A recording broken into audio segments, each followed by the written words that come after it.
Cái quý nhất của con người là cuộc sống và danh dự sống, bởi vì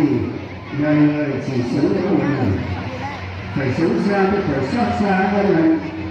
vì những năm tháng đã sống hoài sống phí để khỏi hổ thẹn vì những việc làm chi tiết lớn hèn bị mọi người phê bình. Để đến những nhắm mắt xuôi tay, ta có thể tự hào rằng tất cả đời ta, tất cả sức ta là hiến dâng cho sự nghiệp cao đẹp nhất trên đời, sự nghiệp đấu tranh giải phóng dân tộc, giải phóng con người, mang lại hạnh phúc cho nhân dân.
Chiến dịch Hồ Chí Minh Hoàng